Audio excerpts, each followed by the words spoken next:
Assalamualaikum warahmatullahi wabarakatuh. Alhamdulillahirrabbilalamin. Wassalatu wassalamu ala ashrafil mursalin Sayyidina wa maulana Muhammadin wa ala alihi wa sahbihi ajma'in, amma ba'du.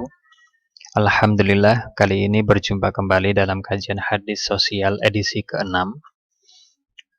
Kali ini kita akan membincang tentang teologi bencana bagian pertama. Judul kecilnya adalah Meyakini Bencana Bukan Bencana.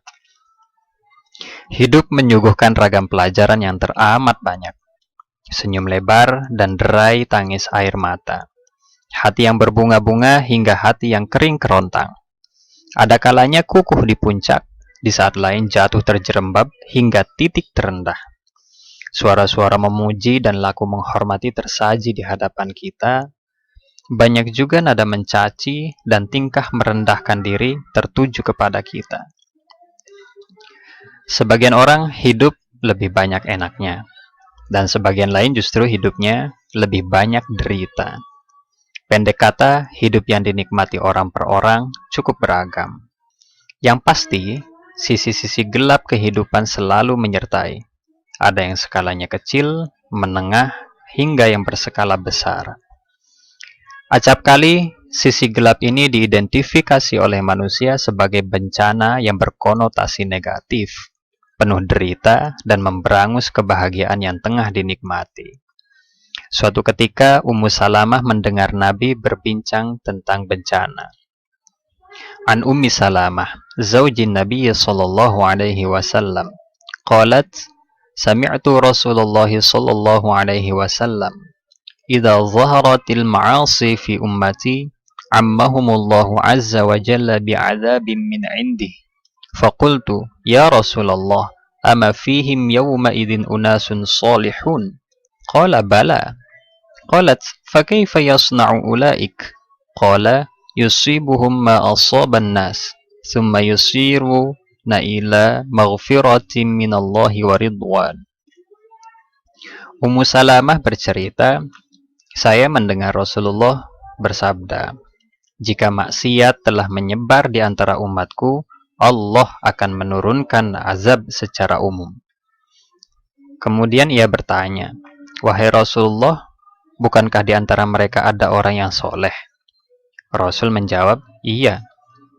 Kemudian Ummu Salamah bertanya kembali, mengapa mereka terkena juga? Rasul menjawab, mereka terkena musibah yang sama sebagaimana yang lain.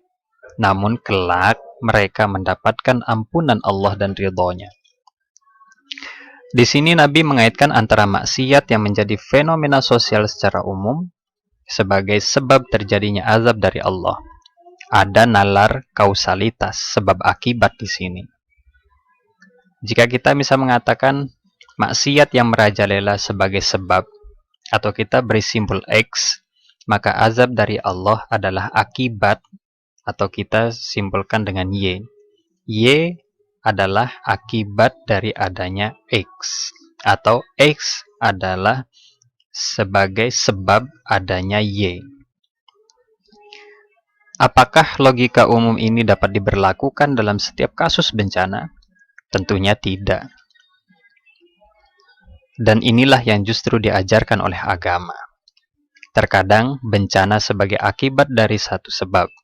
Terkadang tanpa diiyana, bencana terjadi tanpa ada sebab apapun. Semisal kisah Ibrahim. Api yang semestinya membakar segalanya tak mampu membakar fisik Ibrahim. Malah konon katanya Ibrahim merasa kedinginan di dalam kobaran api.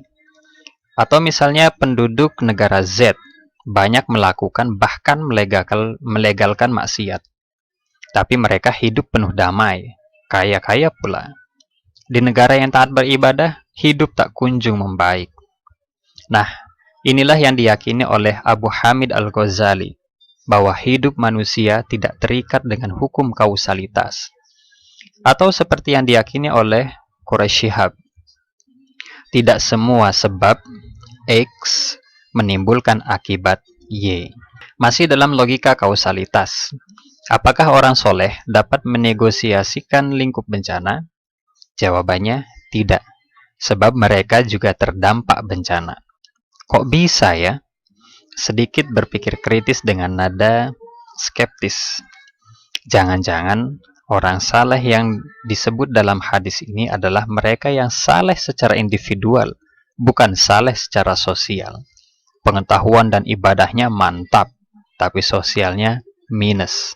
Ia baik secara pribadi, tapi kurang baik, tanda petik, sebagai anggota masyarakat. Wallahu a'lam bishawab. Assalamualaikum warahmatullahi wabarakatuh.